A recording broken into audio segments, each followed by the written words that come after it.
there, and welcome to our show, The Shit No One Tells You About Writing. I'm Bianca Marais, and I'm joined by Carly Watters and CeCe Lyra from PS Literary Agency.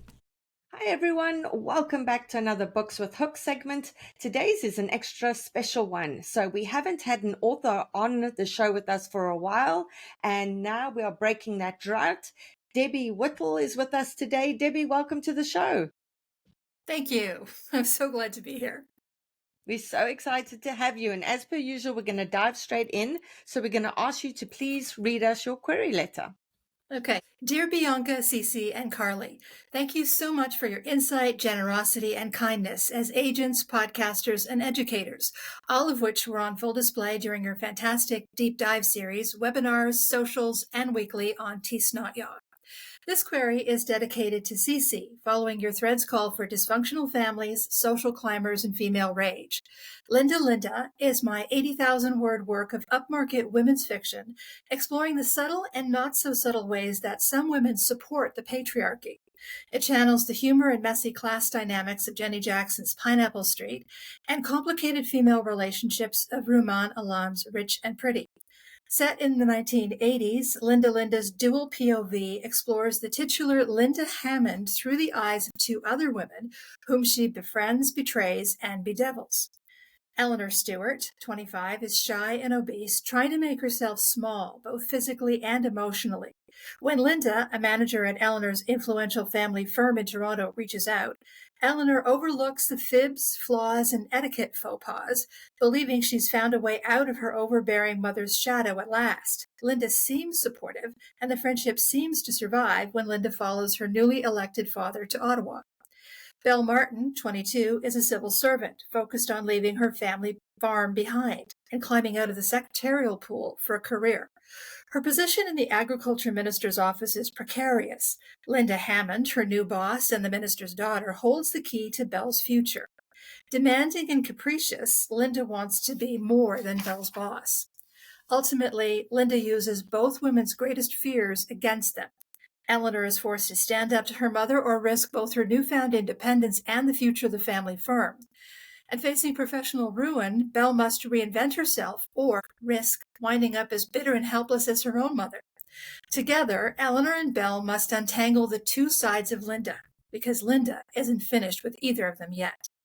I'm a former journalist and government speechwriter now living in Belleville, Ontario. My short stories have been longlisted in the Women on Writing 2024 Flash Fiction Contest and the 2021 Writer's Digest Short Story Competition, and have been published in print anthologies, Moose House Publishing and Nevermore Press.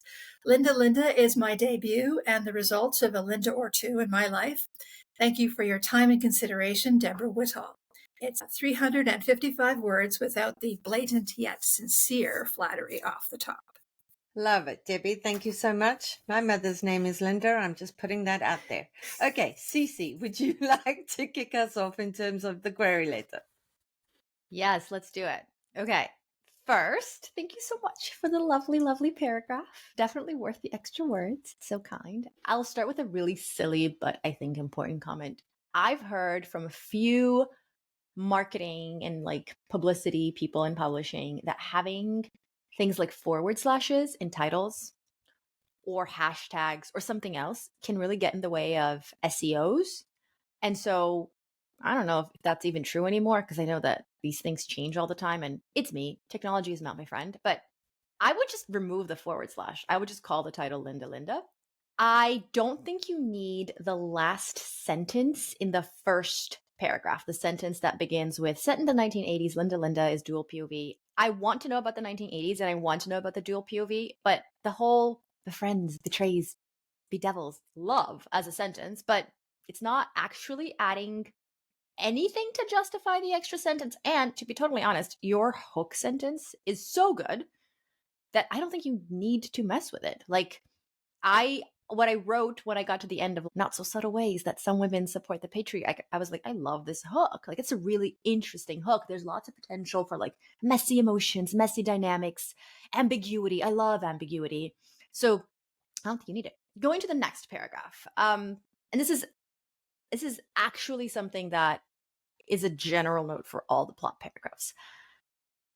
I really struggle to see the plot. I see emotionality. I see interiority. That's awesome. I also see really, really well set out premises. But the plot, like if I had to shoot the movie trailer, right? Like that's always my litmus test. I don't know how to do that because I don't know what certain things mean. So examples of things that I don't know. Eleanor wants to escape her mother's overbearing shadow. Okay, that's the premise, but not plot, not something I could shoot. Linda's position at work is precarious. Again, is it like a promotion? She's up for a promotion, doesn't get it, and because of that, she has 3 months till the end of her contract. Like, is it that? Do you know what I'm saying? I just wanted something more concrete. Like, Linda wants to be more than Belle's boss. What does that mean? Like, romantic more? Something else? Belle must reinvent herself. Eleanor is forced to stand up to her mother. I love that you know the emotionality and the interiority behind your plot. But I guess what I'm saying is that I don't know the plot of your novel. Like, I understand the emotions, and I'm so glad you're here because I can ask you. Once we get to the pages, we can talk. But I will say, and like, of all the problems to have, this is a good problem, I guess.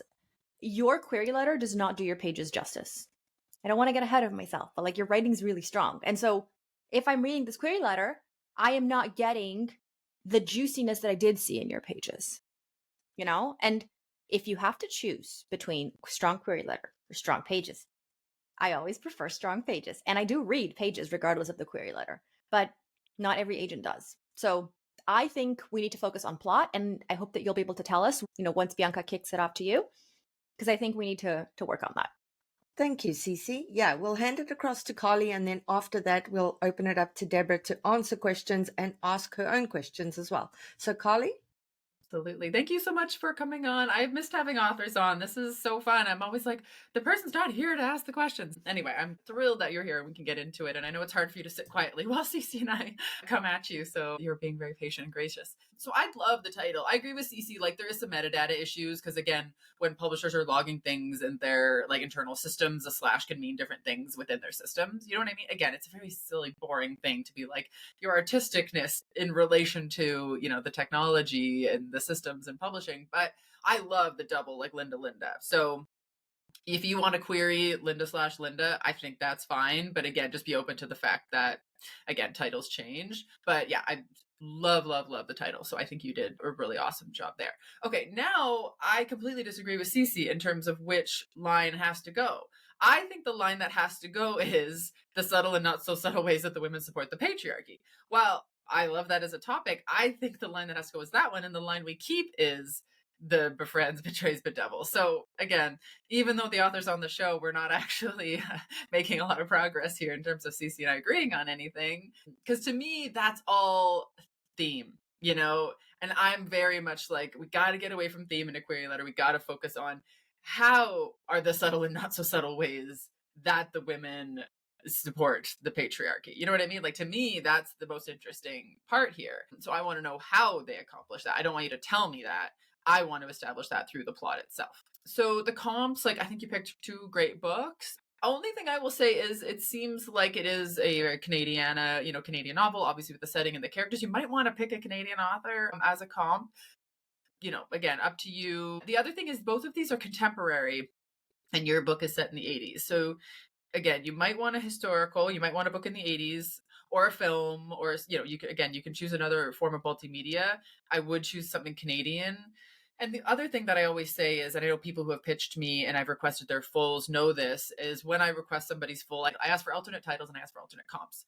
So you might just want your like long list of comps in your back pocket so that when an agent does request it, then you're like, here are alternate comps. So you're just ready to have those handy. So yeah, something in the 80s, something Canadian would be useful there. Okay. And I kind of had more questions like, you know, she befriends, she betrays, and she bedevils, but how? Like, by doing what? Like, I actually didn't feel like you had a hook sentence here. The like, this happens because of this, then this, and then when she doesn't get what she wanted, it's this, you know, like you didn't have a sentence like that. And so I can see, again, through the query and obviously into the pages, we know there is some juicy stuff that happens, but you're not actually telling us what the juicy stuff is, which leads the agent to either think there's nothing happening here, or I don't have the bandwidth to do the mental gymnastics to figure out what it is, even if it is interesting, right? Because agents, again, are reading lots of query letters at one time.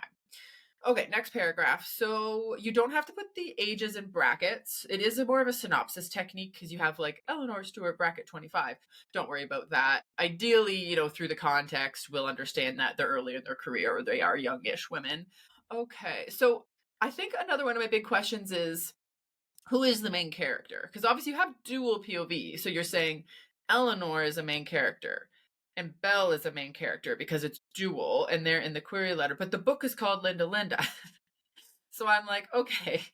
And obviously we're going to talk about the pages, but they're first person. What I read was first person. And so is the book actually about Linda? Because you have through the eyes of the two other women whom she befriends, which is why we have to keep that sentence, which why I think CeCe is wrong about the sentence that has to be cut, because we need to understand the framing and why Linda is so divisive and what she does to them through their eyes, which is again why I want to know what Linda does. So I feel like the tone, you were suggesting that what Linda does is malicious or what Linda does is really bad. Like your tone is like, she's not finished with them. Da, da, da, da, da. It's very intense. And I feel like you have the promise of this intensity and then I have no idea what is going to happen. Like, is it backstabbing? Is it like career sabotage? Is it something else? Which leads me into what I think the something else is, which is this has very sapphic undertones. And I don't know if that is intentional or non-intentional. And we can get into this in the pages as well. Like, is there any romantic relations between these women? It's a question mark for me. I very much read this with a sapphic lens based on like just different layers and comments and things like that. So if it is, then I think that's interesting and that needs to be part of, okay, so everybody, she's shaking her head no. So then my read is wrong on this, which again, as an agent, I went, my mind wandered. And again, I don't know what the drama is, which means that as the author, you're going to have to do the job of telling me what the drama is. Okay, now let's move to the author bio. I would cut out the years. So you have 2024 and 2021. You're kind of just dating yourself, even though it's like just a couple years ago of the competitions. I just wouldn't name the dates of the competitions. It just, again, saves you from just like nailing that down in time and place a little bit. So, all right, I will stop talking. And those are my notes. Thank you, Carly. Okay, Debbie, we're now going to hand it across to you. You get to tell us a bit more and you get to ask us questions as well. So take it away. First question, I'll address your comments first. I struggle with the movie trailer because it's a quiet book and really big things happen in the third quarter and the fourth quarter that are only big because of the setup and the emotionality and stuff. So I struggled with that. If I were to use in the query letter some specific examples of Linda's behavior or the mother's behavior, like shooting her daughter down, or Linda once demands that an assistant give her pantyhose because hers are running and she needs to go into a meeting, like that kind of thing. There's a backstabbing betrayal involving a man, but Eleanor doesn't find out about it until, So I struggle with that. That's why I used Roman Alem as a comp, because it's quiet and not, so much happens. That's just me babbling. The question is, I have since gone through with a chainsaw, not a scalpel, so there are typos and words missing, which I'm sure you noticed. But it's now down to 70,000 words. Is that too short for upmarket women's fiction? I mean, I think there's a lot within that question. Like, to me, I don't think this is upmarket women's fiction. To me, this is a historical novel and potentially literary. Again, literary is always dependent on the writing, and we're not at the writing part yet. But because it is more quiet, because you have a historical setting, and you have kind of an interesting structure, the title is literary. Like, to me, this is more of a historical literary novel, my read of it. I don't think it's upmarket women's fiction. So does that help answer that question? And then in terms of the length, I think the length is fine. If it takes 70,000 words to tell the story, I think that's okay. But CeCe, do you want to chime in? We're very much in disagreement today, so feel free to go the other direction. I like it when we disagree. It highlights the subjective nature of all this. I'm right about the hook line, by the way, just saying. If we were in person, I would be walking across the room and telling you what's what. Good thing we are separated by distance. Bye. I would throw brigadeiros at you. I think that like 70,000 is Again, 70,000, 80,000. That's not what's going to make or break your novel. It's more like, are you using the words right? You know, like I don't think you have to worry about that. The thing is, I actually want to focus on the thing you said before. You said it's a quiet novel, not much happens. That's why I comped it to Rich and Pretty. As you know, I love Rich and Pretty. I've read it multiple times. It is a quiet novel. Nothing happens. It's fantastic. The thing is, it's not upmarket. So you got to change that, you know, like you have to decide, what you want your novel to be. Do you want it to be upmarket? If so, we need plot. If you don't, then cool, but then it has to be literary, and that's a whole other set of notes, whole other situation. You don't get to have a quiet novel if it's upmarket. Like, I'm sorry, it's just not how publishing works, and I wish it were, because I enjoy a quiet novel, but we need more plot. I'm not entirely convinced when you say there's no plot in the beginning, because you're saying things like betrayal, you know, and you're saying that Eleanor overlooks certain things, like fibs, flaws, like, and even in Rumon's book, like I could tell you the movie trailer for that. It starts with Lauren mentioning the engagement, and then Sarah doing her faux pas, like asking if it's to Dan. And then there's the trip, like nothing happens, but there are scenes. You're not giving us scenes. I think that's the issue, you know, like, so maybe, and this is on me, like maybe we shouldn't frame it as what happens so much as like, what are the scenes and what's the power imbalance in each of these scenes? And what's the shift in expectations in each of these scenes? Because if I'm reading a query letter and it's very vibey like yours, I do worry that you won't grab the agent with that sense of curiosity of, oh my gosh, I wonder if Eleanor's going to get the promotion, because if she doesn't, then her mom will find out about that thing she did, and that will mean she'll be cut out of the will. Do you know what I'm saying? Like, I really do think I need more, and it might be just an issue of like, okay, well then it's not for me, or it might be an issue of you bringing that up to the surface. Yeah. When I see a query like this, it makes me wonder like what you think you're protecting me from as the agent and as the consumer of this piece of material. Because like, do you think you're protecting me from spoilers? Because I want to know where the juicy parts of the book are. And when writers send me a pitch like this, I'm like, there's clearly so much drama here that I had to make up a whole sapphic storyline in my mind to like, you know, put all of this together. And so like, I just encourage you and people listening, obviously this is an educational experience for everybody. Like, you don't have to protect me, the agent, the consumer of a query letter, from anything. Like, your job is to sell the crap out of this thing. Like, what's the drama? Where's the juice? You know, like, go for it. You know what I mean? And I just felt like this was a timid way to introduce me to the juicy parts of your novel. Yeah, something I just want to throw in before we carry on is that you were saying the third quarter and the fourth quarter, all these things happen. But when it comes to causality in a novel, the dominoes had to start tipping over in the first quarter and the second quarter to get to the juicy stuff happening in the third and fourth quarters. And that's where causality comes in. A happens, which leads to B, which leads to C. And all those things happening in the third and fourth quarters couldn't have happened with all the things that happen early on. So, you know, again, look at quiet novels. Like, I am currently obsessed with Charlotte Wood, her Stoneyard devotional, The Weekend. They were both so quiet, virtually nothing happened. But have a look again at her flap copy and how, you know, those sort of simmering tensions are woven in there. Debbie, I mean, are there things that happen that you would like to mention to us and say, would that work in terms of the plot paragraphs? Well, and still not wanting to give it away, but if instead of saying that Linda ultimately betrays them, if I had said something more specific, like, you know, when Eleanor sees through Linda's facade and Belle falls in love with the wrong man, would that solve the sapphic problem? And it's still too vague, CeCe? Sees through facade is not specific. You know it's not. You know it's not. Stop protecting us. Carly made an excellent point. You're protecting us. Stop it. It has to be like on the nose. I don't know how else to explain it, but like, I think you have to tell me what happened. Like, you have to tell us what happens, right? So there's a romance, and then Linda steals the man? No, but she sabotages. Okay. But what is does Linda sabotage mean? Like, Debbie, you are very good at finding words to like euphemisms, you know, sabotages, facade. And can I just say that in your pages themselves, your verb choices were excellent. Your verb choices when you write are phenomenal. So when you are being vague in your query letter, there's a reason for that. It's not because you don't know the words, it's because you're hiding behind them. No, Right. but even the word choice in the query letter is phenomenal. Like, these are good words. They're just not plot specific words. Yeah. So how does she sabotage? Like, how does she sabotage her? How does she see through that facade? What is the facade? What does she actually see? So Linda encourages Eleanor to stand up to her own mother, and Eleanor sees an interaction with Linda and her father, and she realizes she doesn't stand up to him. He doesn't respect her.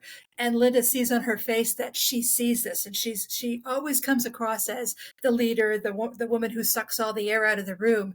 She can see that Eleanor sees that she has her own daddy issues, and she just cuts her off, stops returning phone calls, just the 1980s version of ghosting her, which is the worst thing for Eleanor, who just wants a friend, And then she finds out later that a cute guy she met at a party, Linda went up to that guy and told him that they were gay, and that she was not available to him because she was. And so then they struggle to find out, did she say they were in love, or did she say that she like it? It's questionable for a long time whether Linda actually did sabotage the relationship or not. So what is Linda getting out of all of this? Attention.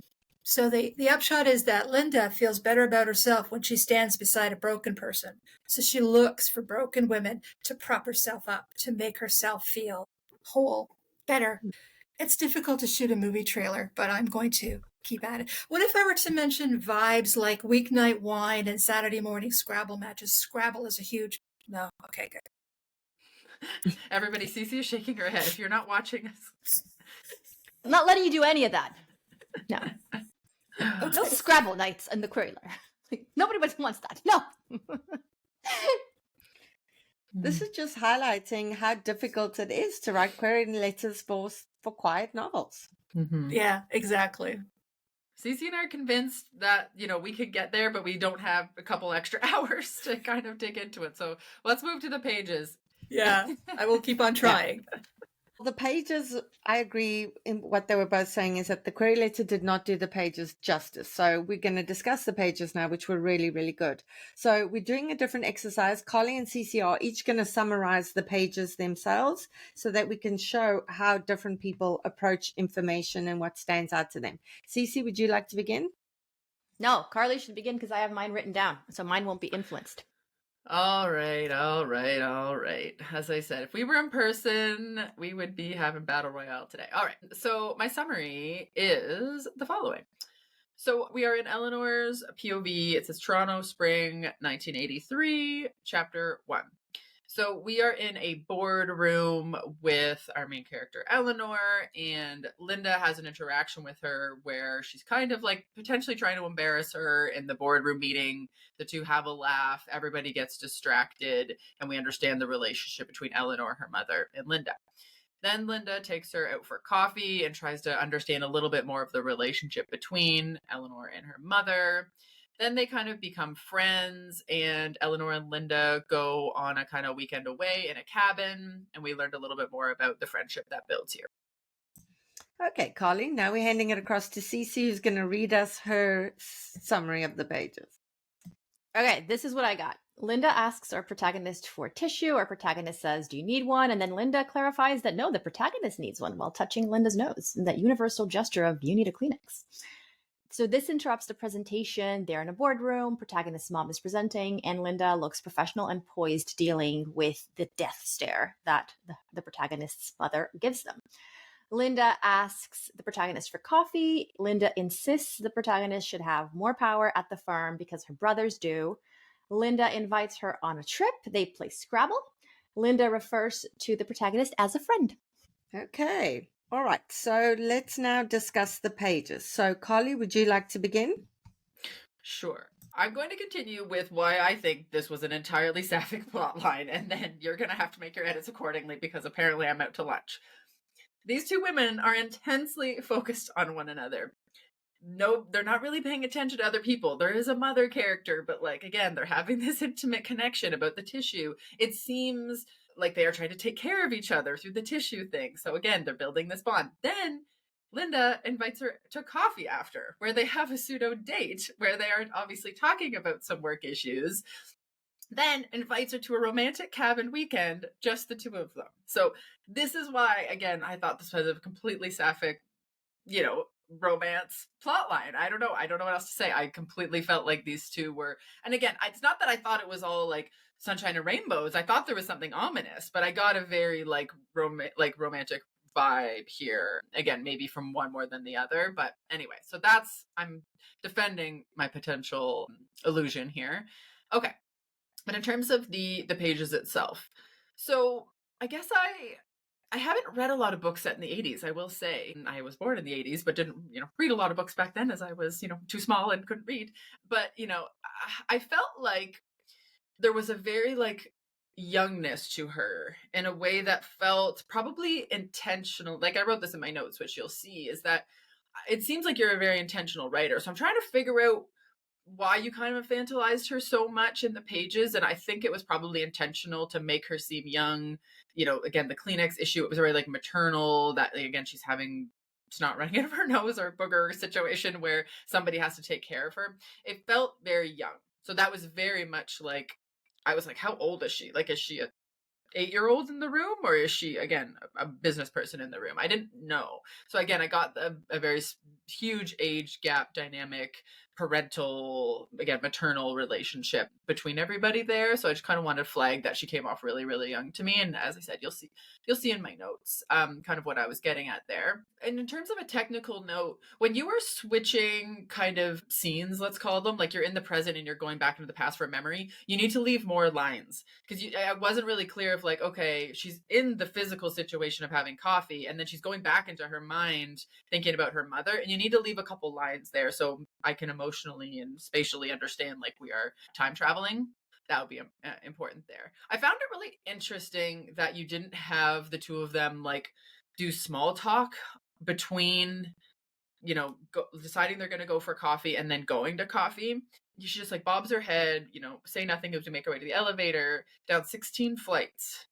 Very interesting to me that two people would take an elevator for 16 flights. Wouldn't she be why is this lady taking me out for coffee? Or think about her relation to her, or, she's standing like this and I'm standing like this, or people get in and out of the elevator. I'm not saying you need to bloat that section, but it was very interesting to me about why they would say nothing. And then they sit down, and then it's what's your story? Why do you let your mom treat you like that? Right?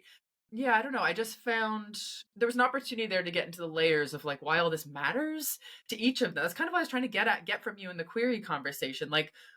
What is Linda getting out of this? I can't figure it out. And it is very interesting and curious for me to be tell me why. And I'm trying to figure it out. So there is an intellectual part of my brain that's stimulated from trying to figure all of this out and try to figure her out as a character. But as a reader, I only have so much capacity for this, because at some point the reader's going to say, I can't figure her out. Done. You know what I mean? And that's the hardest part, is the curiosity, so that you keep us on the hook and then you don't kind of let our minds wander and then just give up. So that is something that I was kind of frustrated with Linda about, and disappointed with Eleanor in terms of her lack of challenging the situation. And again, kind of what I was coming back to with the 80s, I wasn't a young woman in the 80s. I don't know what that relationship would have been like to be maybe one of few women in a boardroom, and you know what I mean? So, and maybe you can do an improved job of kind of setting the scene and the stakes and the tone of what it would have been like. The nepotism, all of that stuff is interesting. I mean, I think we left off the page. And then other than that, the other note I had, which again, you seem like a very intentional writer, so I found this very interesting, is that a couple times you referenced things in the story that presumably they've already discussed outside of the scope of what's on the page, and left the reader a little bit confused about how well these two know each other, in almost that unreliable narrator kind of way. And I just want to give one example so you know what I mean. So she said, Linda, and this is when they're in the cabin, I think. So Linda lifts an eyebrow and changes the subject, reaching into what she calls the diversion bag. Mostly filled with wine, there's a board game slid in along one side in an ancient mixed nut tin that rattled almost as much as the bottles clinked when I carried it in from the car, which I thought was really interesting, that clearly there was a conversation that happened when she was carrying the bag in from the car, but the reader wasn't privy to that, which gives the illusion there's a lot more depth to this relationship than is on the page, which is again very interesting and probably intentional, or maybe not. Speaking of intentionality, like, what did you decide to put on the page and what did you not decide to put on the page? You decided not to tell us about this interaction, not to dialogue this interaction between the two of them. You decided to reference it later. So anyway, I just found some of your choices curiosity inducing, which is good, and just made me wonder, like, what are you not telling the reader, and when are you going to tell the reader, and why? And as I said, I stand behind the fact this is a romantic encounter in a cabin, but I will shut up about that now. Thank you, Carly. Before we hand across to CeCe, I mean, yeah, it makes sense to me that Debbie would make this main character really naive and someone who's desperate for approval, right? Because a Linda person preys on somebody like that. And so when your mother treats you like crap and you are kind of naive and so desperate for approval, you are more likely to fall prey to somebody like that than someone who's confident and who acts their age and all the rest of it. So like from that point of view, it makes sense to me. And of course, you've listed her as the title, and yet we never get her point of view. So we are constantly going to be trying to understand her through everyone else's point of view, because we're never going to get inside her head and know for sure why she does the things she does. Even, I'm assuming by the end of the book, all we have is our perceptions of how she behaves the way she does, which is why people like us lie awake in the middle of the night going, why would somebody do that? It doesn't make any sense. So the overthinker in me totally gets that part. Okay, CeCe, we're handing it across to you. What was your take?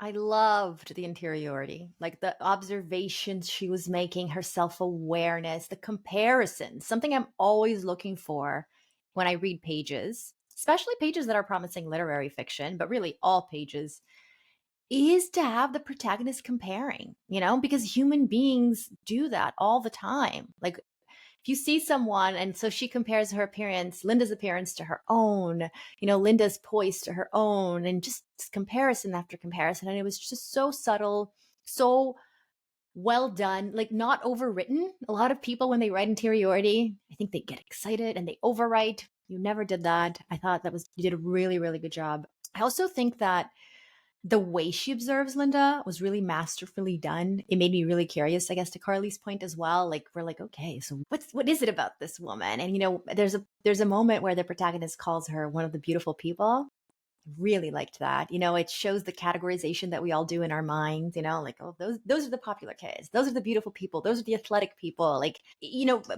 framing your protagonist as an observer is one of the best ways to learn about the protagonist.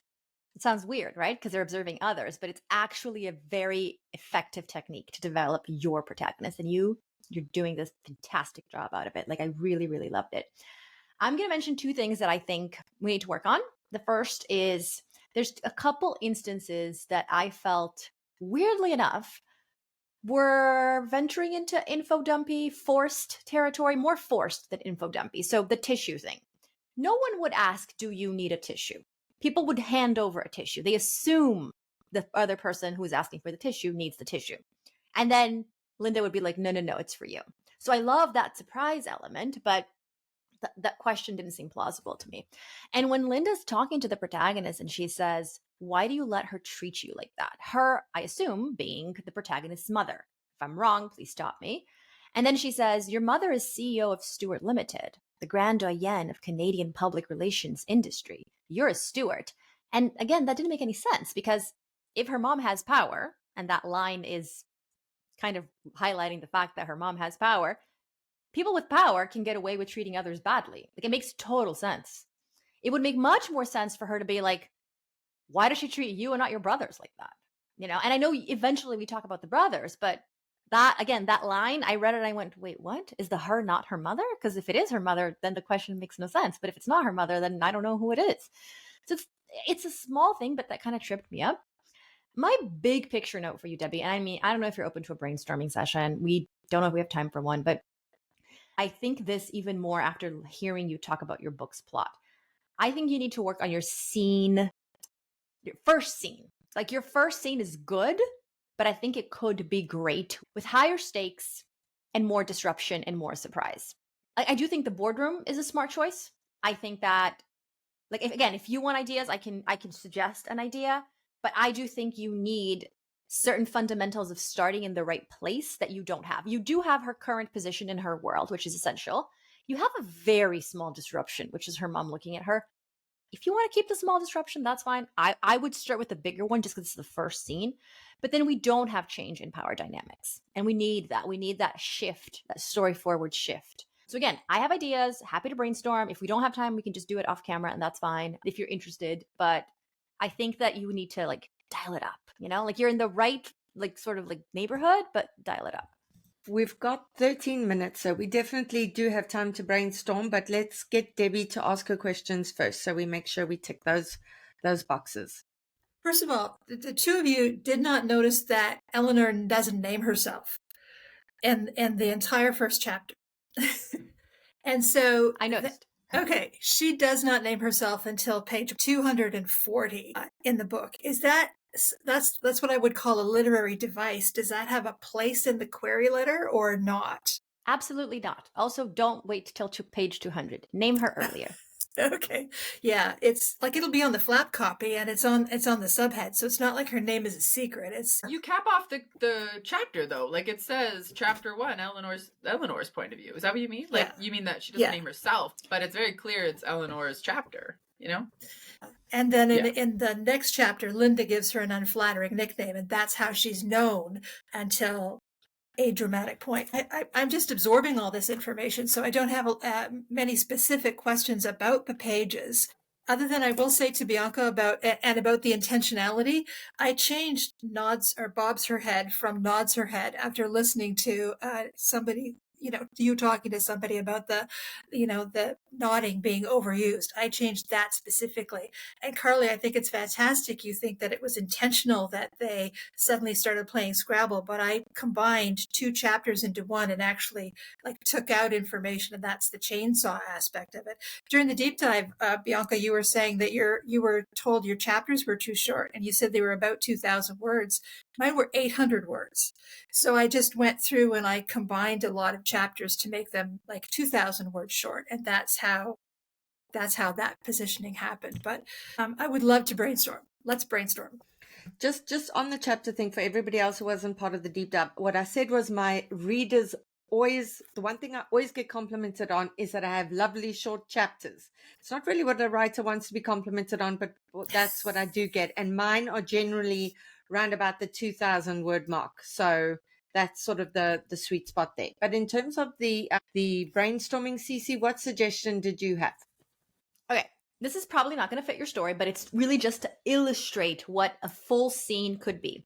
Because you mentioned, I took a chainsaw and I just made my chapters longer, but it's about making a full scene. It's not about a chapter. They're in the boardroom. There's always a presentation, weekly, monthly, I don't know. Eleanor has never given a presentation. This is the day she is finally giving her first presentation. Her mom, not supposed to be there. Her mom isn't there in the room. Her mom's traveling. And so Eleanor is okay because her mom isn't there. We have Linda in one of the many seats. We also have Bob, whatever. Bob is an ally. Bob is always nice to Eleanor. He's always kind. And Eleanor feels comforted by Bob's presence, right? And she's comforted too by the fact that her mom isn't there. So yeah, sure, she's nervous, but she is forcing herself. We can see her interiority, her forcing herself. There's pressure, there's stakes. It's a boardroom, it's a presentation. It's her first time, but she can do this. Her mom shows up. That's the first disruption. Not scheduled, totally out of the blue. Oh yeah, my schedule got changed, whatever. It doesn't matter. Her mom shows up. That puts Eleanor on edge. And so that's, again, first disruption, first surprise to the protagonist, first surprise to the reader. We see the power dynamics because of her mom's influence. Eleanor was one person before her mom showed up. Then she's a different person now that her mom's there. She somehow messes up the presentation. I don't know how. You're going to figure out a way. It has to be like a subtle, not on the nose, believable way. And she looks to Bob for reassurance. Because again, it's Bob. Bob's not reassuring anyone because since her mom's there, Bob's not brave enough to stand up to her mom. Bob's laughing along with everyone else or doing whatever along with everyone else. It's Linda who stands up for her or does something nice and unexpected. And that comparison is important, the Bob and Linda comparison, because again, it's going to make the reader go, Bob's the ally, but nope, it's actually Linda. Surprise, second disruption. Well, the second disruption is her messing up, and then the surprise is Linda stepping up. Because of that, causality to Bianca's point, because of that, we wrap up the presentation, fine. The protagonist works up the courage to thank Linda And in her head, she's going, I always thought of her as one of the beautiful people, but hey, like she's the one who stood up to me, right? Like maybe she's not so bad. I don't know, whatever. She asks Linda for coffee, or maybe she just thanks Linda and then Linda asks her for coffee. But again, my point is one thing leads to the other. And I'm just pointing this out to say, because if I were a listener, I'd be like, that doesn't sound so different from her scene, CeCe. The difference is you're giving the protagonist a lot more agency because you're putting her in the spotlight. And right now, she doesn't have agency. And it's really, and I get that that's a part of her character arc, but putting her in a high pressure situation where stuff that happens is more than her mom giving her a death stare because they interrupted the presentation and a Kleenex exchange can go a long way for a first scene, like a long, long way. And I think it's really important to make the reader expect Linda to not be a nice person at first, because that's what the protagonist expects. We hear her say, I always thought she was one of the beautiful people, and then have that surprise element because it's going to throw us off. It's going to make us want to figure out Linda even more. So that's my brainstorm session. I really like it. What are you thinking, Debbie? I'm thinking it wouldn't work specifically, but I know where you're going with it. And I know, like, I can understand the reason behind it. And I also have to say that, when you were talking, CeCe, about the emotionality of the scene, all of that was added after I took your excellent course. I will tell all the listeners that I had a story, like draft 1, draft 2, add emotionality, all that changed. So draft 9 will be adding, breaking expectations, right? Like crashing them somehow. And I like the surprise elements that CeCe mentioned. If we think one character in the room is going to be the, nasty one and they turn out to be the savior, there is that lovely element of surprise. And it does immediately make the reader go, ooh, interesting, especially since we don't get into Linda's point of view at any point. So we constantly kept guessing about, in this kind of book, what I would love to see is moments when Linda saves the day and is amazing. And then she suddenly does something awful. And you're like, holy heck. Because in this kind of relationship, gaslighting is key, right? Somebody just thinks they've got a handle on it, and then the person does something mean, and when they try and call them on it or speak to them about it, they get completely gaslit about it, which is how Linda keeps these people on their toes the whole time. So with this kind of book, there's going to be a lot of psychological elements to it in terms of them trying to figure her out and her behavior out, etc. So I love what CeCe said, because we immediately start off thinking she's one thing, then she becomes something else. And then soon afterwards, if we see her do something mean again, as the reader, we're like, we don't know how to figure Linda out. Something else I wanted to say, Debbie, before I hand across to Carly and CeCe, is it's great to take the scalpel and the chainsaw to your work, but not at the expense of the work. So like when Carly said, I wanted to see the scene, I wanted to see them walking from the car, and you cut that out and just combine that into one scene to save words. But sometimes saving words is not the best way to flush out a scene. Sometimes put in those extra 500 words that gets them from the car to the whatever, because you at 70,000 words, which means you've got 10,000 words to play around with. So add them and flesh the work out rather than just take a hatchet to the work at the expense of the work. Okay.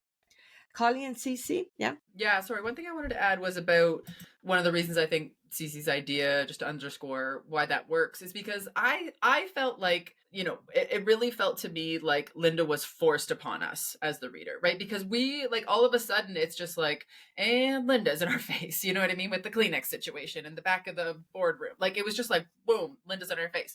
But in the example that CeCe's using, we center Eleanor, and then because you also have to manipulate the reader. Like, this is kind of what Bianca was getting at, right? Like, there's the gaslighting, and like you have to manipulate us a little bit too. So you didn't give us a chance to be like, I wonder who this person is. It's just like, and she's in our face with a Kleenex, And so if we center Eleanor, and then as CeCe says, Linda steps in to save the day, then it gives the reader the opportunity to be like, oh, is Linda on our side? We make this decision. Again, she comes into the scene in a way that is a little bit more what I think, I don't know what the right word is, like appropriate, for the moment. Yeah, I've got an idea in my head already. And one of the ideas of CeCe's that I will be using is that she thinks about like she might like to go for a coffee and find out more about this. And I'll try to play up colleague as opposed to lover. But she thinks it and Linda says it. Like, I love that idea because that is Eleanor and Linda's relationship entirely. right? Like Eleanor wants to do something, wishes she could do something, and Linda pulls her along with her to do it. Yeah. Yeah. It could even be like a walk and talk, to make it less romantic. Like, it's like, oh yeah, I'm headed at the door, but like, let's hit the coffee shop on the way out. Do you know what I mean? Yeah. As opposed to like, come on a date with me to the coffee shop. You know what I mean? Like, let's walk and talk. Or yeah, like I have to go to this building for this meeting. Like, let's go together and make a quick stop at the coffee shop. That kind of thing. And the thing with that kind of assumption, difficult. So once somebody like Carly, once a reader is like, oh, this is sapphic, they're going to frame everything through that lens, which then is the exact opposite what you want as an author. You want to be controlling the reader's perception at all times. They must be thinking exactly what you want them to think. And you don't want them going off on a tangent, thinking something and framing it through that lens. CeCe? This might confuse Debbie more than help Debbie. Debbie, I'm sorry in advance, but I didn't get sapphic vibes at all. Like the one time I wondered if it was sapphic is when in the query letter you mentioned she wants more than something from Belle. Intensity of female friendships for me is one of my favorite themes in novels. And it often does sound obsessed and filled with desire, but not in a sexual way. So, I mean, to be fair, you're never going to be able to like get everyone to like agree. That's not the goal. It's storytelling, but I don't know. I do think that it's important not to make people think it's sapphic if it's not. I just didn't think it was at any point. Like till Carly said it. When she said it, I was like, oh, interesting. Carly, don't hit me again. No, I was just gonna say this week, Chapel Rowan had a song come out called "The Giver," and I was like listening to it like a country song. It's a country song, and I'm like, do, and then I got on the internet, everybody's like, "This is a sapphic country song," and I was like, I didn't get that in that song, So everybody's gonna have their own, read on it. I just wanted to be clear about the way that I was framing it, and just so you could guard against that framing, because again, that's not what you're trying to accomplish. Yeah. CeCe, do you want to add anything? Because we're about at time. Like one very quick thing. To Bianca's point about the psychological torture, I have in the past offered consultations like Manuscript Academy and stuff. And so I've read pages from people who were like working on drafts, and I read further than I would as an agent. And a common mistake, this is for our listeners more than you, Debbie, a common mistake with situations where you want to show psychological torture, essentially, of one character to another, is not to do that in a scene with pressure. And I worry you might do that, Debbie, because of your whole this is a quiet novel thing. Like you gave us a quiet scene with the Kleenex, and then you added the psychological, beautifully written interiority. But if you don't do that in a scene with pressure, the stakes are rarely established. So I think you need to work on scene work. I think you need to work on pressure. I think you need to make sure that Eleanor feels more like the protagonist, and we see things like Eleanor and her mom before the disruption. Like I just think that it's a mistake not to. Again, your novel, don't want to overstep, but you have such a cool hook and you have such strong writing. It would be, in my opinion, a waste to not leverage these things. Thank you. Yeah, for our listeners, I want you all to have a look at the critique of Debbie's work to see the excellent writing on the line level. The verb choices were so strong. The descriptions were so evocative. So well done on that, Debbie. Really, really good line level writing. Thank you. All right. So that's it for today's episode. Debbie, thank you so much for joining us. We know it means making yourself vulnerable, and I hope you know that we are cheering you on all the way. Thank you. My pleasure. Thanks, Debbie. A reminder that this is an unscripted program, and our conversations have been edited and condensed and is not a full picture of our feedback or conversation directly with each author. As always, refer back to our written notes for the fulsome picture. Carly Watters and CeCe Lyra are agents at PS Literary Agency, but their work on this podcast is not affiliated with the agency, and the views expressed by Carly and CeCe on this podcast are solely that of them as podcast co-hosts and do not necessarily reflect the views, opinions, policies, or position of PS Literary Agency. A reminder about all the ways that you can support us as a show: rate us 5 stars on Apple Podcasts, tell your writing friends about us. We'd love to help as many writers as possible. And follow us on our Substack newsletter. Get our stacked newsletter on a weekly basis, bonus videos, articles, essays, advice, and more. You can find it at theshitaboutwriting.substack.com. That's theshitaboutwriting.substack.com. And that's it for today's episode. I hope you'll join us for next week's show. In the meantime, keep at it. Remember, it just takes one yes.